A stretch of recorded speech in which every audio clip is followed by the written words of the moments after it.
আসসালামু আলাইকুম। কাছে দূরে দেশে বিদেশে যে যেখান থেকে শুনতে পাচ্ছেন, সবাইকে ইউনিসি অফিসেশনের পক্ষ থেকে লাল শুভেচ্ছা। আজকে আমি একটা জনগুরুত্বপূর্ণ বিষয় নিয়ে কথা বলবো।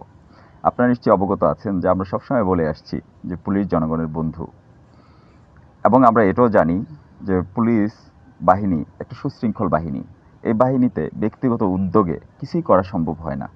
শুধু এই বাহিনী না, যতগুলো সুশৃঙ্খলা এবং সংগঠিত রাষ্ট্রীয় বাহিনী আছে, ওই বাহিনীতে আমি যদি কোনো পুলিশে জয়েন করি, তো আমার ব্যক্তিগত মহত্ব, আমার ব্যক্তিগত উদারতা কিংবা বীরত্ব দিয়ে আমি পুলিশ বাহিনীকে উদ্ধার করে ফেলবো, বিষয়টা এরকম না।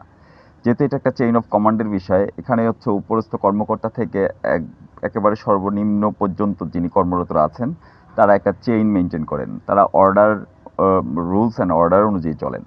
তো সেইখানে যেহেতু ব্যক্তিগত উদ্যোগে চলার কোনো বিধান নাই বা ব্যক্তিগত উদ্যোগে তারা চলতে পারেন না, তাদেরকে তাদের উপরস্থ কর্মকর্তাদের কথাই শিরোধার্য বা মানতে হয় বা মানতে তারা বাধ্য। সুতরাং তাদেরকে যখন আমরা ব্যক্তিগত আক্রোশে বা ব্যক্তিগত আক্রমণের জায়গায় ফেলে দেই, তখন বোধহয় তাদের জীবন বাঁচানোটাই হচ্ছে মুখ্য হয়ে ওঠে, বা তাদের ব্যক্তিগত নিরাপত্তা এটাই মুখ্য হয়ে ওঠে।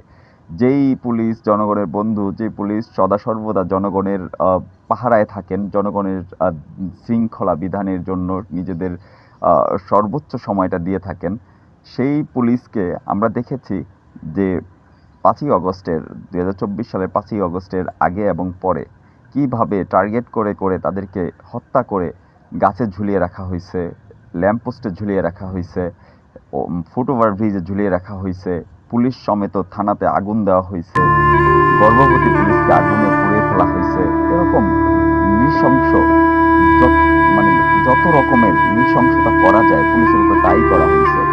ঢাকার কিছু কিছু স্থানে পুলিশদেরকে তো বর্ণনাতীত, এসব বর্ণনা করা যায় না।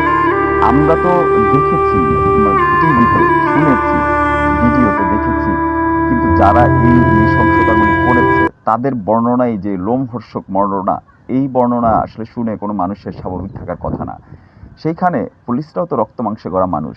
একজন পুলিশ যিনি বেঁচে আছেন এবং এখনও এই বাহিনীতে কর্মরত আছেন, ঠিক একই সাথে কর্মরত ছিলেন ৫ই আগস্টের আগে তারই কোনো সহযোদ্ধা, তারই কোনো পদস্থ কর্মকর্তা কিংবা অধস্তন কর্মকর্তা। কিন্তু সেই কর্মকর্তার পরিবার পরিজন কি ছিল না? ছিল।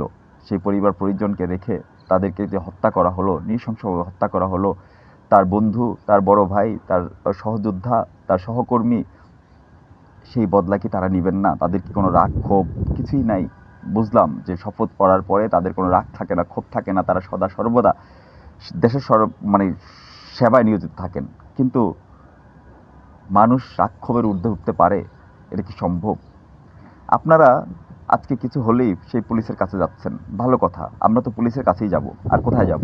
দিন শেষে শত্রু হলো পুলিশই আমাদের বন্ধু, আমরা বিপদে আপদে পুলিশের কাছেই যাব। কিন্তু একটা সত্য কথা বলেন তো, আমি বুঝলাম যে আপনি পুলিশ হত্যার সাথে জড়িত না, পুলিশ হত্যাকে আপনি সমর্থন করেন না, পুলিশ হত্যাকারীদেরকে আপনি উস্কে দেননি কোনোভাবেই না, না প্রত্যক্ষভাবে না পরোক্ষভাবে, না ফেসবুকের মাধ্যমে, না কোনো আড্ডায় কিংবা হচ্ছে টংঘরের কোনো চায়ের আড্ডায় বা বিতর্কে কখনোই উস্কে দেন নাই, ভালো কথা। ৫ই আগস্টের আগে পরে যেভাবে পুলিশদেরকে হত্যা করা হলো, সেই পুলিশদের কি বিচার কি হবে না? বিচার হওয়া কি উচিত না? যেই পরিবারের একজন ভাই হারালো, বাবা হারালো, স্বামী হারালো, সন্তান হারালো, সেই পরিবারটা কি তার হত্যার বিচার পাবে না? তার হত্যার বিচার পাক বা না পাক, তার হত্যার বিচার রাষ্ট্র করুক বা না করুক, আপনি আমি আমাদের জায়গা থেকে কি আমরা কখনো বিচারটা চেয়েছি? যদি না চেয়ে থাকেন, তাহলে কোন মুখে আপনি সেই পুলিশের দ্বারস্থ হচ্ছেন? আবার দিন শেষে নিজের ট্যাক্সের টাকায় পুলিশের বেতন হচ্ছে, তাই বলে আপনি সব উগরে দিবেন পুলিশের প্রতি, সকল ঘৃণা উগরে দিবেন পুলিশের প্রতি? কেন আপনি জানেন না পুলিশ তো নিজের ইচ্ছায় কিছু করতে পারেন না? একজন সৈনিক বা একজন পুলিশের যে সদস্য, তারা তো কিছু করতে পারেন না। তারা নির্দেশনায় চলতে হয়, নির্দেশনা ক্রমেই তাদেরকে চলতে হয়। কিন্তু কোনো বাদ বিচার, কোনো বিবেচনা, কোনো কিছু সহানুভূতি কিছুই আপনাদের আসলো না।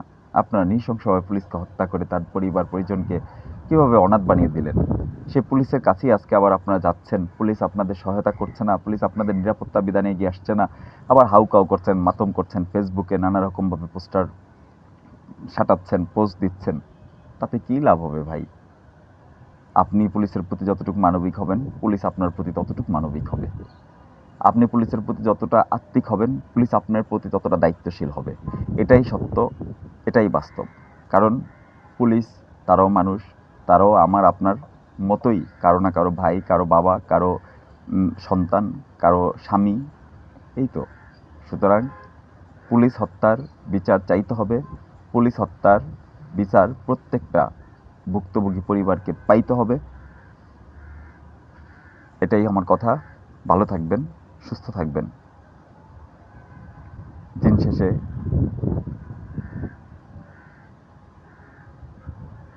রাষ্ট্রবিরোধী ইউনূসী ও গংয়ের বিরুদ্ধে নিজের অবস্থান সোচ্চার রাখবেন। জয় বাংলা, জয় বঙ্গবন্ধু। বাংলাদেশ দীর্ঘজীবী হোক।